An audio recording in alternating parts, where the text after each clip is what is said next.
دهر تا باقی است ملکی تاجیکان دهری من است. ثروت و فرهنگ به مثلش همه بهری من است. گر به صدها لفظ دنیا شعرها بشنیدم، لیک نظم رودکی در این میان جهری من است. ای تا نبینم ملتم را سرفراز و شادکامه، شربت و شهدی همه خوانی جهان زهری من است. تا جهان باقی است ملکی تاجیکان دهری من است.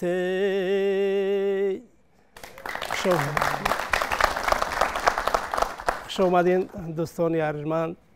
استادان، شاگردان، همکاران و همه اون نفرانی که امروز در این برنامه بسیار زیبا و دیدنی شرکت می‌ورزند. و سراول می‌باید در اینجا من درباره همون کارنامه خودم، درباره فعالیت کاری و اون دستاوردهایی که طول فعالیت کاری به دست آمدن باید بگویم. و پیش از این من رجوع میکنم به یک دوره گذشته نه چندان دور، یعنی عصر گذشته. همه ما و شما از تاریخ آگاهیم که هنوز در سالهای 37 38 در همه جمهوری آسیایی میانه رپرسیای استالینی یعنی وسعت گرفته بود و مقصد تعقیبات همه اون نفرانی که بدتر زمیندار کوله گفته بود، یعنی بدرقه کردن به طرف روسیه و زیادتر همه اون نفرانی که کتابدار بودن، صاحب علم بودن، یعنی در عالم عرفان زیادتر آنها تعقیب میشدند و همینطور گروه آیسته آیسته گریخته می رفتن به طرف کوهستان یا که به کشورهای همسایه. و در طبیعت دههای زلاله که ناحیه خوالین، بابای من با نام ملا آدینه که یک معروفیتی داشت بین همون طبیعت و بسیار یک شخصیت معروف بود و او هم زیر همین تعقیبات گرفتار شد و بار شبانه با همون قوم خود با چند نفر، یک زیاده 15-20 نفر، یعنی از همونجا برآمده هجرت میکنند، سفر میکنند به طرف کوهستان. شبانه راه میروند، روزانه در یک جا دم میگیرند و همینطور بعد چند روز میرسند به بالای دهه دیوداری ناحیه شوراباد.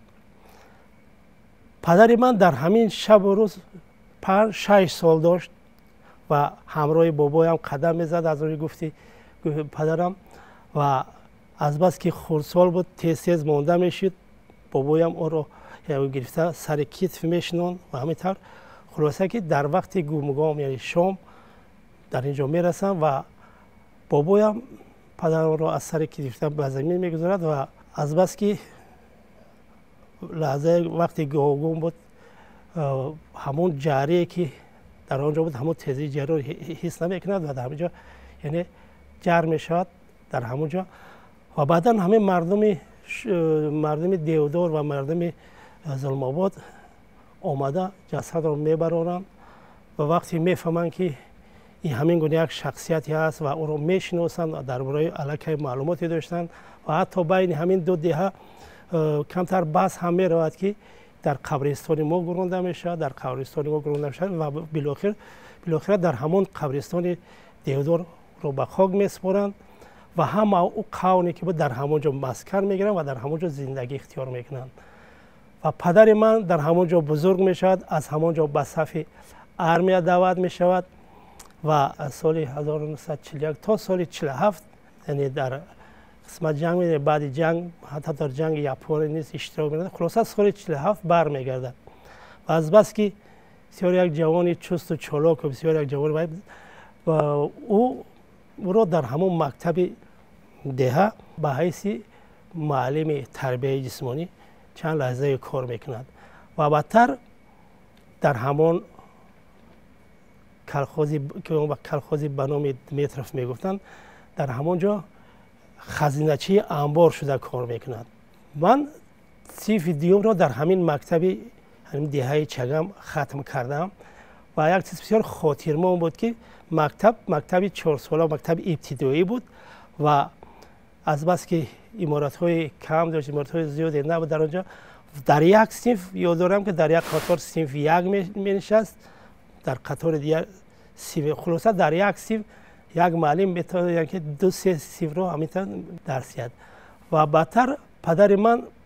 به دهه سرچشمه که او رو در آنجا یعنی کاتب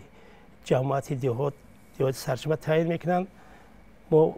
به دهه سرچشمه کوشیدیم و تا صنف 4 در همون مکتب همون دهه تحصیل کردیم و در همون شب و روز مکتب اینترنت کمونیسم سرچشمه یکی از او درگاه‌های هنر بود که بسیار آوازه‌دار بود و من هم بسیار میخواستم که در همین جا تحصیل کنم و از پدر خواهش کردم که مرا به اینترنت و همین طور من تحصیل رو در اینترنت مکتب سرچشمه یعنی دوام دادم. در همین دهه من بزرگ شدم و بسیار لحظه های خاطرمون یعنی که در همون شب روز مردم چی شغل داشت و چی کارها یعنی سر کار میگیردن. در همون بین مرکز دهه یک بلندی بود که همه موسفیدان در اونجا جمع میشیدن و بسیار بزدگویی میکردن، بسیار شوخی میکردن که خیلی راحت بخش شد. ما که خیلی خرسور بودیم نزدیک نمیرفتیم ولی دورتر ایستاده همه اینها رو گوش میکردیم. این یکی از اون شغل هایی که یعنی همون مردمی همون دهه داشت هر روزه. و یک نگفته نماند که این سالهای 64 65 بود، فقط در مرکز نایه در مرکز شهرها قوه برق بود، لیکن در دهات قوه برق وجود نداشت. از بس که پدر من رئیس جماعت بود و تنها در همون دهات در همون بیمارخانه مرکزی که با تمام تابعیت یعنی دههایی که گرفتم تنها از همینجا خدمت رسانده میشد، یک نقطه بود که پستانس هم میگفتند که یک لحظه معین یعنی از ساعت 12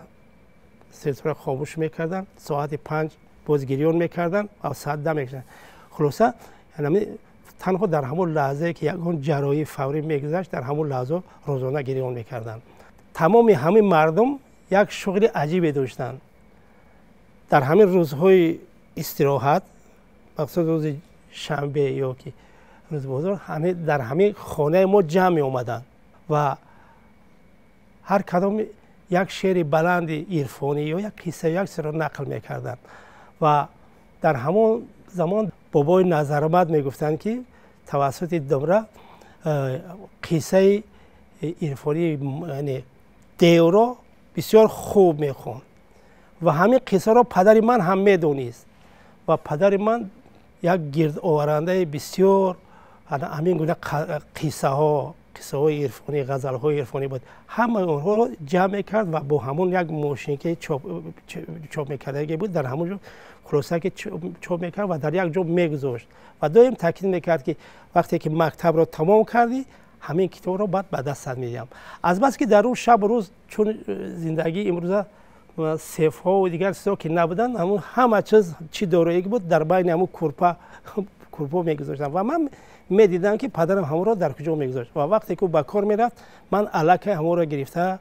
با همون ذوق خودی از یاد میکردم میخوندم و میکردم و پدر نمیدونست که من الک قسمت زیادی این کتاب رو الک من از یاد کردم. و در همون شب روز در خانه ما یک مگنیتوفون آوردن که 2 تا فیته داشت و در یک سر تا پا غزل های استاد آذین هاشم شادروان آذین هاشم بود، یک طرف هم غزل هاش بود و طرف دیگر یک چند قصه بود که میخوند و باز یک فیته دیگری بود که راستی گپ وقتی که بزرگتر شدم بعد فهمیدم که بود است. او قدر همین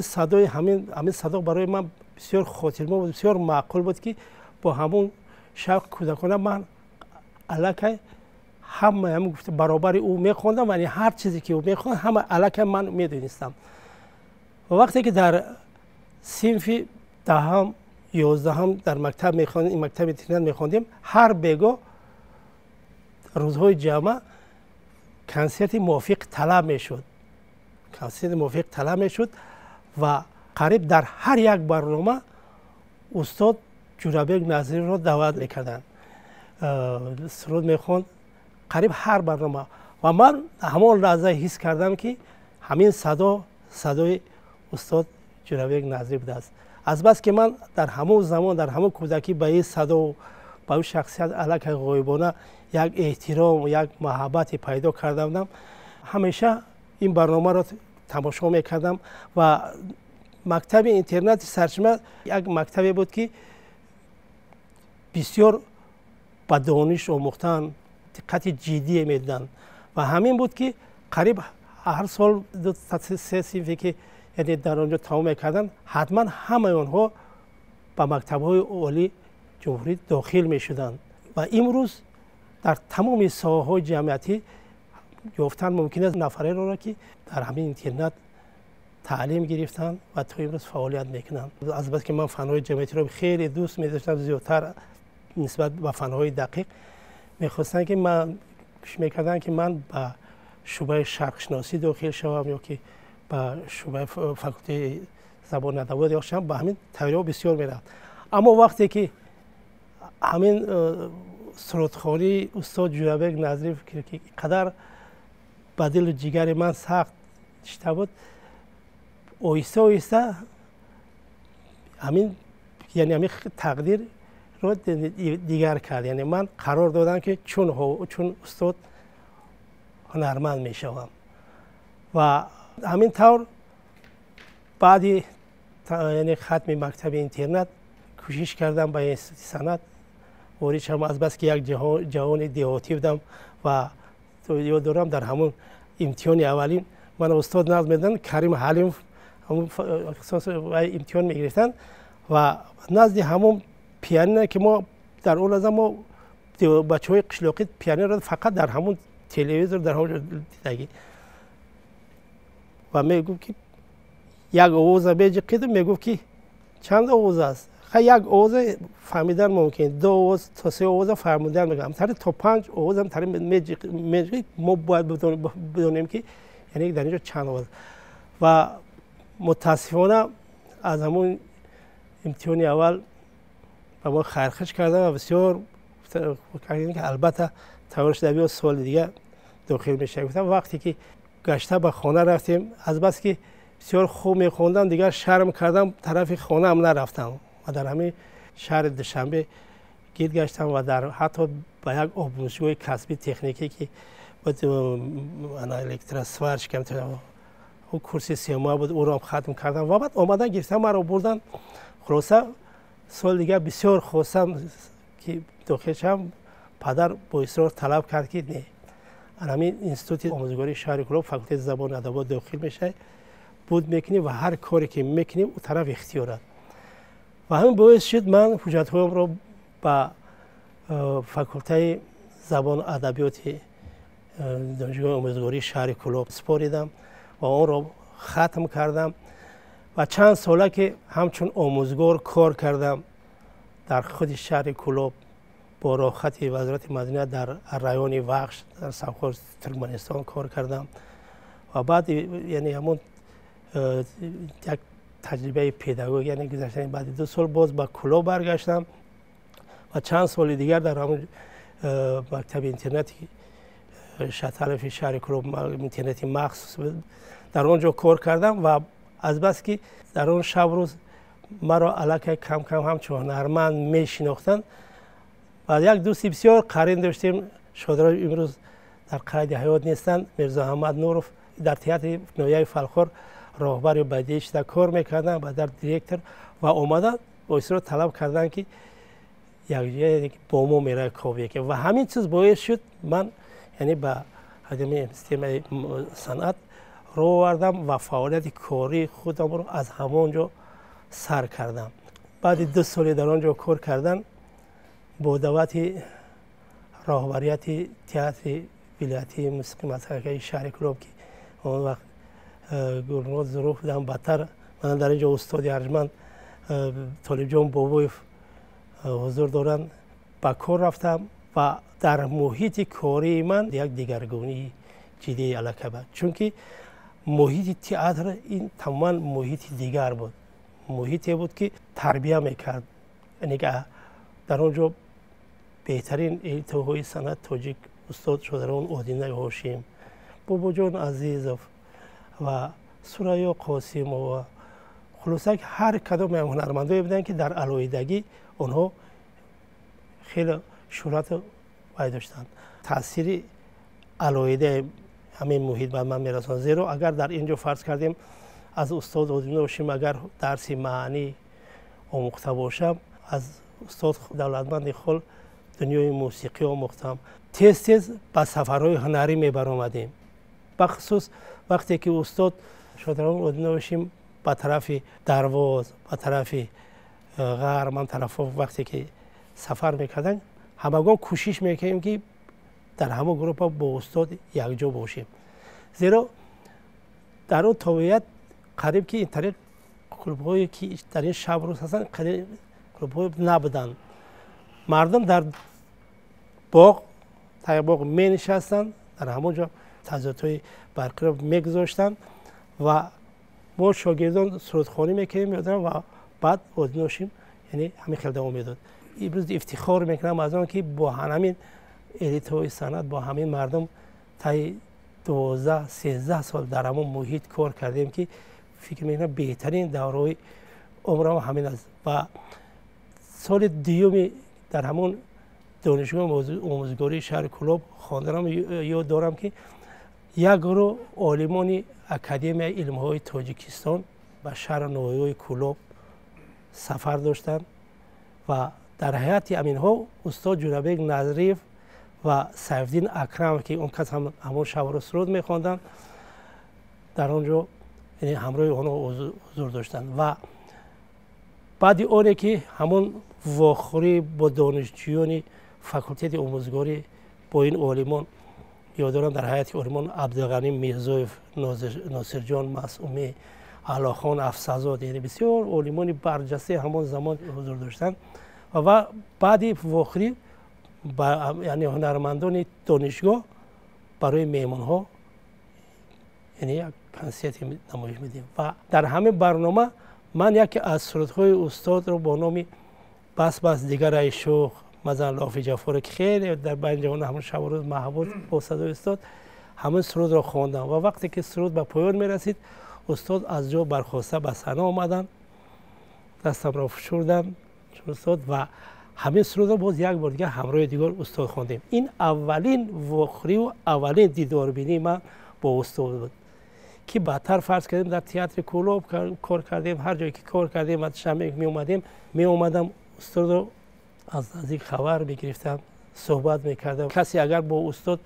جورابک نظریف اگر باری هم صحبت شده باشد،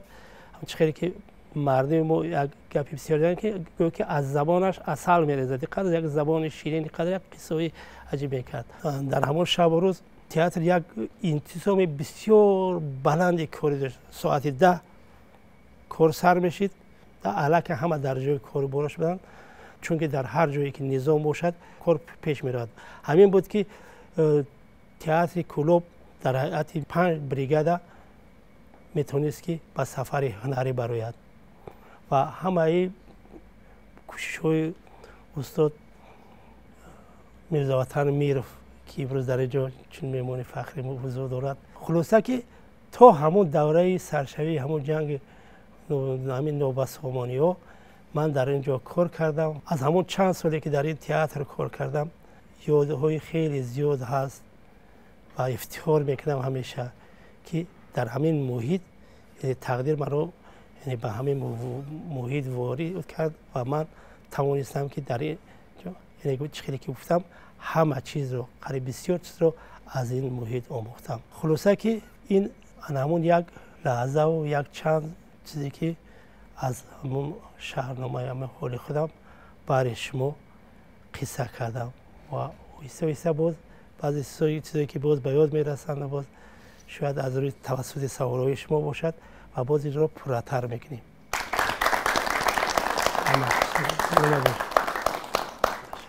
واقعا هم میان او هنرمندایی که اون سالها در تئاتر کلوب کار میکردند وارد شدن و برآمده در پهلوی اونها سرود خواندن و هنرنمایی کردن کار هزل نبود. ودینه هاشمیف دولتمند خالو باباجان عزیزов سریا قاسمова میرزاوطن میرف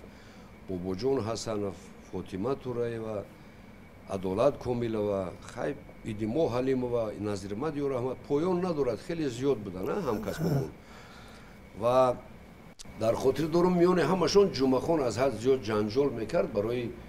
اما جدول میساختیم ما و تصدیق میکردیم کی باید از ساعت چند تا ساعت چند تمرین کند و هنرمندایی بودن که کمتر ویران میکردن اما جدول کاری را همیشه برای همه چیز جمعخان برای ریسک خودش برای دستاورد خودش همیشه جنجال میکرد بر وقتتر حتی میومد فرض کردیم اگر ساعت 11 تمرین این سر میشد 10:30 با حاضر میشد که مبادا جای مرا کسی نگیرد یا زیادتر کسی تمرین نکند بالای همین تمرین ها دویم جنجال میکردن و این خوبم بود چون که نوبت نمیرسید اگر در وقتش نمیومد جمعخان فرض کنیم دیرتر میومد به این نوبت امروز از تمرین میموند بسیار خاطرات بسیار است از همکاری با جمعخان واقعا روز اول با استاد میرزاوطن از او طلب کردیم که دفتر در یک دفتر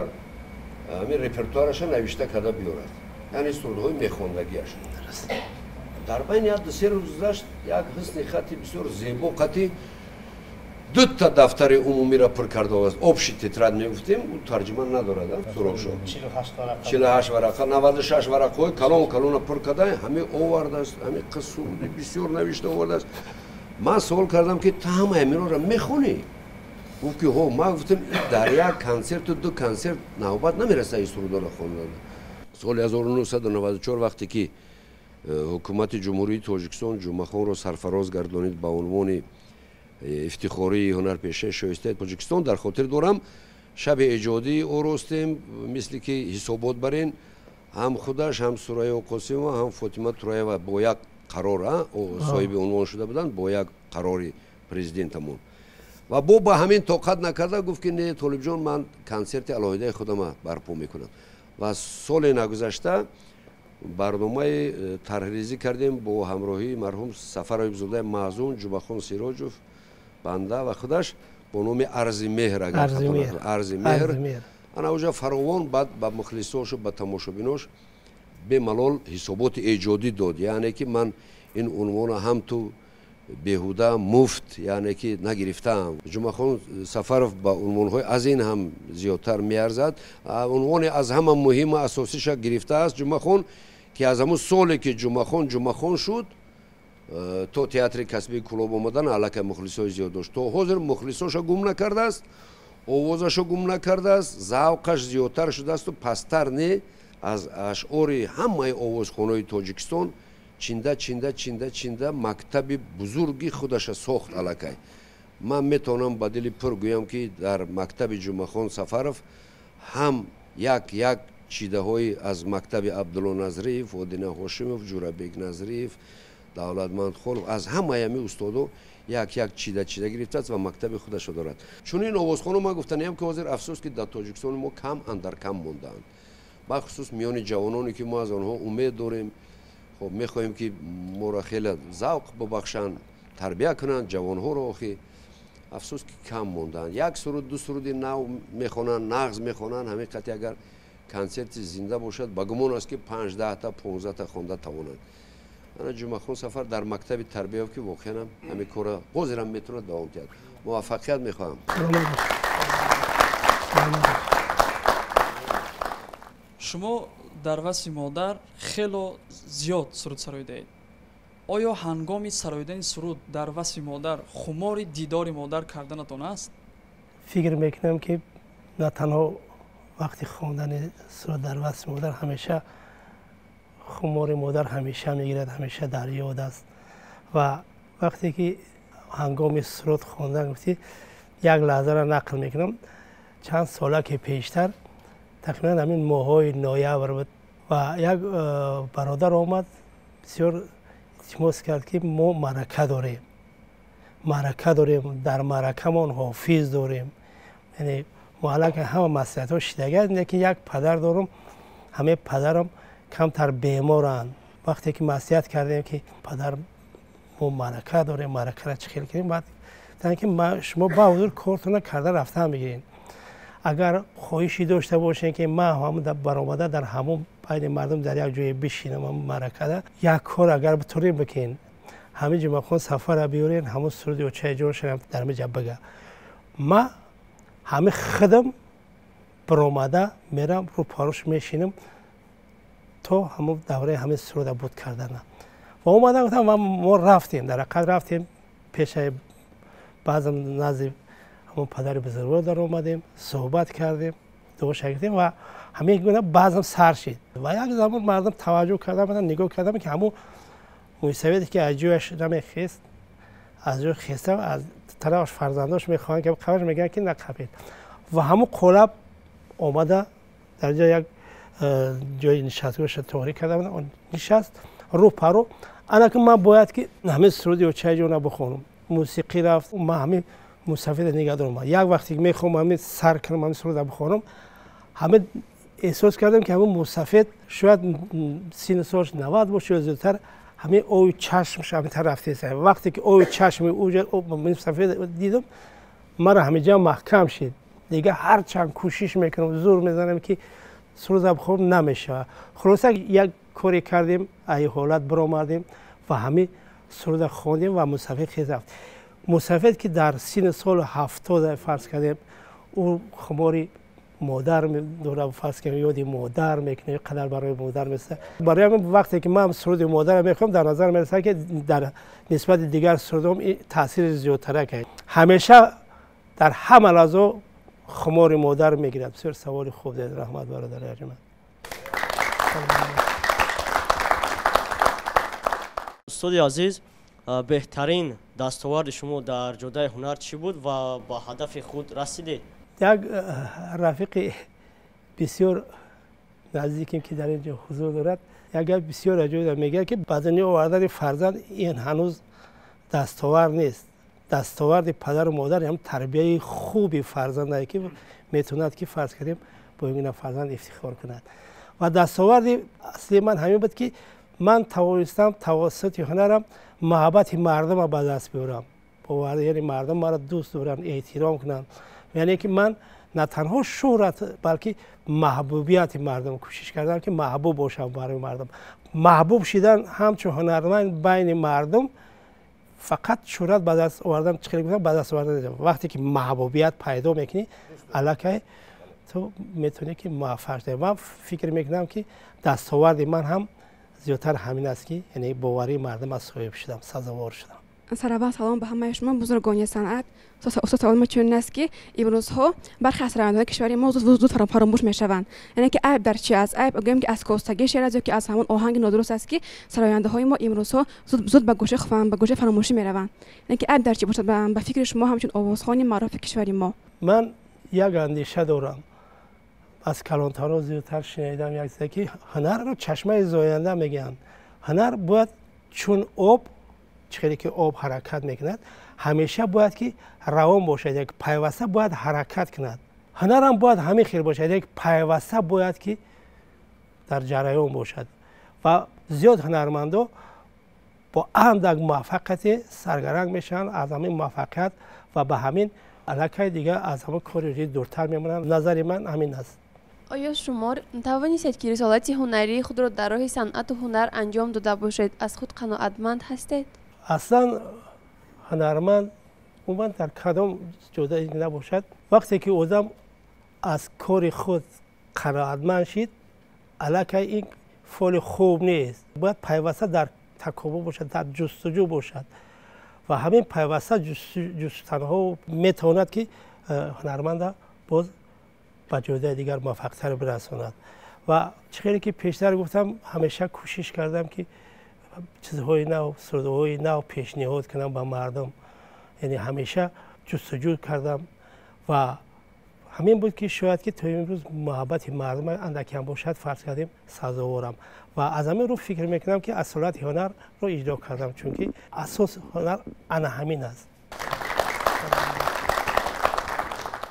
شما فعالیت ایجادی خود را از معلم مکاتب مؤسسه تحصیلاتی آغاز نمودید. یک مدت راهبری تئاتر بدیعی خلقی ناحیه فرخار نیز بودید. дар шаҳри Кӯлоб низ дар театри мусиқии масакавӣ кор кардаед. имрӯзҳо ба кадом корҳои эҷодӣ машғулед? имрӯзҳо ман дар нафақа ҳастам, лекин барои ҳунарманд ҳамон лаҳзае ки ҳунарманд аз кори эҷодӣ мемонад, ҳамон лаҳза фикр меки ин марди ҳунарманд аст. ҳамеша имрӯзҳо боз вақтам зиёдтар шудааст, зиёдтар ҷустуҷӯ мекунам, зиёдтар китоб мехонам ва ҳар як китоберо ки ба даст бигирам дасти холӣ барнамегардам, аз он чизе пайдо мекунам. яъне ҳамеша як чизе ки барои худ меёба мегирам, яъне пайваста эҷод мекунам, чӣ сурудҳои халқӣ бошад, чӣ фарз ки шеърҳои классика бошад ё ки шоирони муассир бошад. ман аз эҷодиёти ҷумъахон воқиф ҳастам,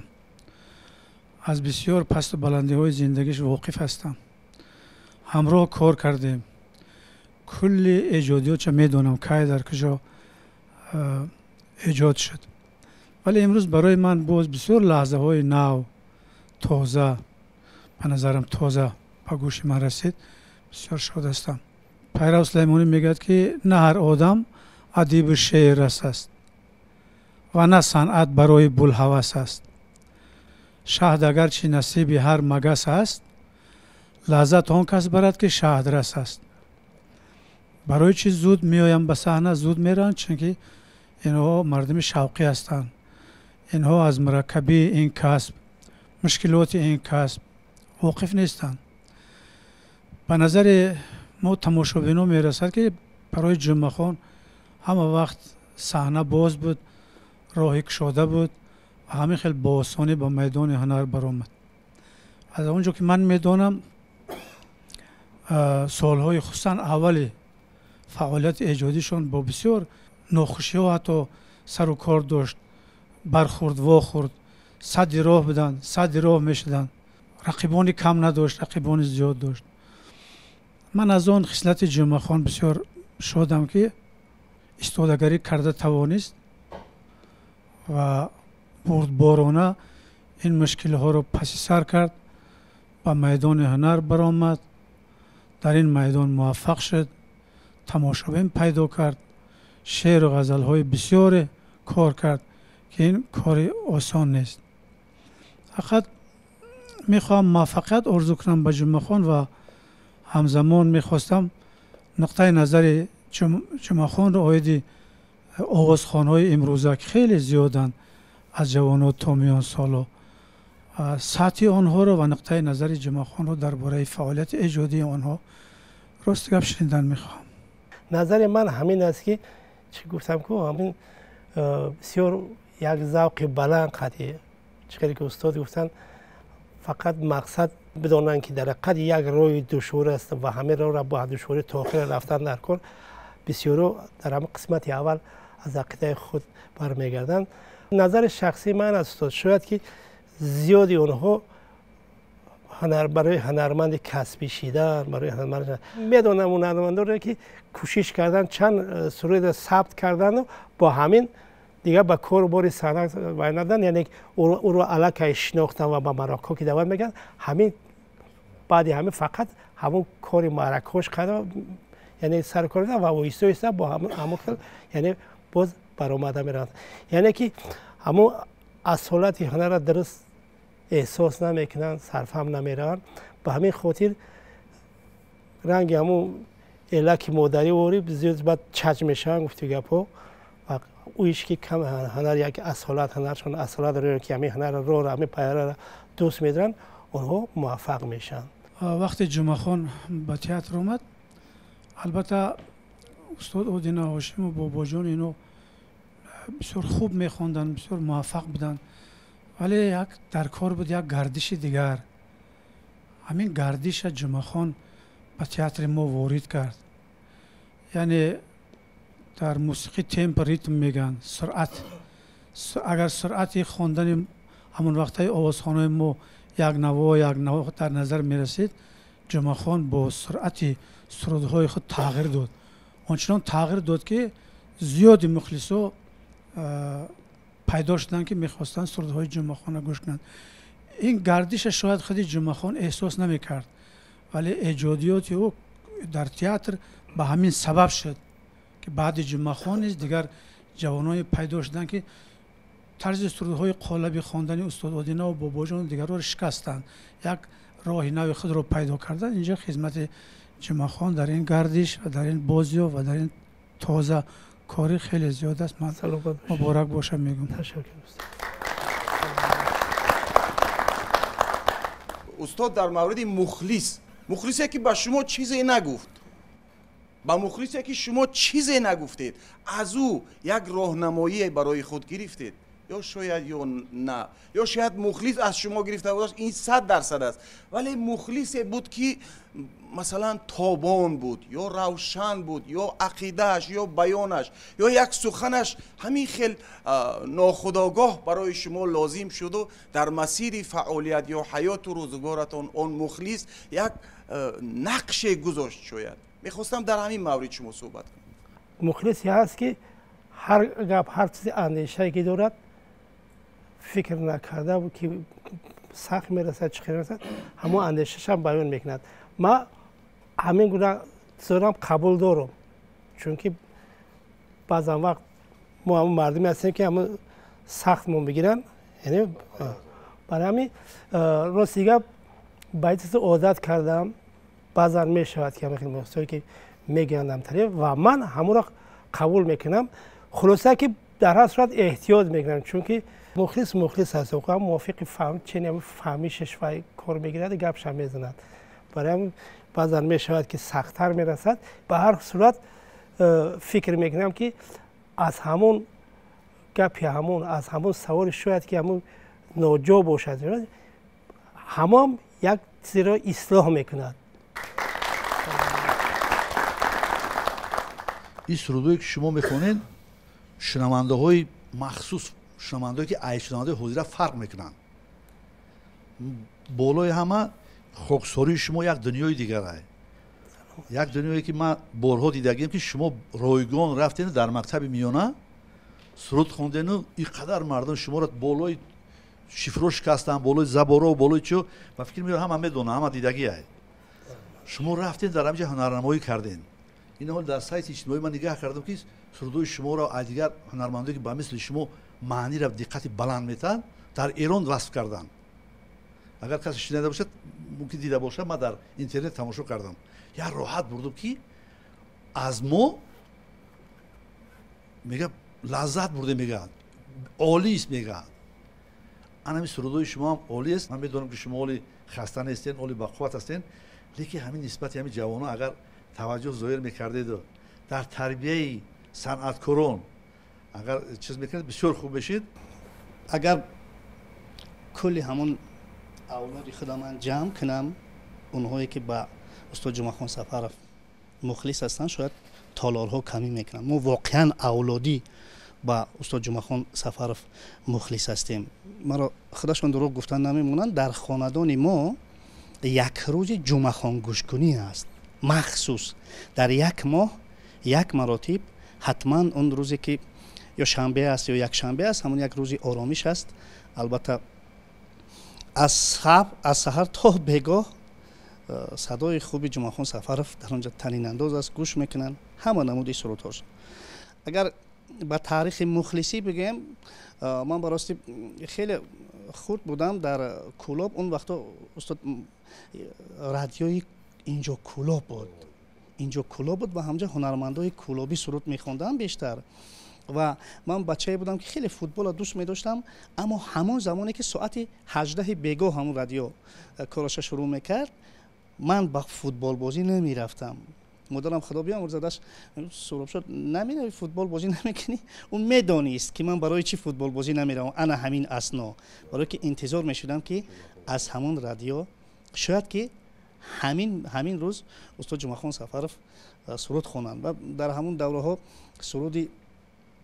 эдил эдила мехонданд. бас аст охир ҷафо кун эдил эдил. دیگر ترک جفا کنه لیلی خلاصه یک سرود خوب بود میخوندن هر باره که میخوندن البته همون در خاندان ما کسی هم که میبود مثلا مادرم اگر اون زمان حوالی میرفت جورو با یک سو میگذاشت اگر پدرم با یک کار دیگر مشغول بود کارش میگذاشت من البته بیخی همون رادیو و استاد گوش میکنیم اگر میخوندن دیگر تمام باز فوتبال بازی میرفتیم فقط تمنیات همین است که استاد همیشه هم خیلی بمونید شما را گوش میکنن شما را دوست میدارن شما را احترام میکنن و ما همه وقت گوش با قیمور هستیم که یک سرودی نو تازه را از شما میشنویم یک کورای هم اوچه میخوام البته ای اوچه جان گردی دسترخوانت ما جمع شویم جمله فرزندانه ما جمع شویم خاطر جمع شوند در بشوند پاره های جانت ای اوچه جان ای اوچه جان غمی تو در جان من است غمنامه تو سرود وجدان من است یک علی تو هزار مدحیه من یک درد تو 100,000 افغانی من است ای اوچه جون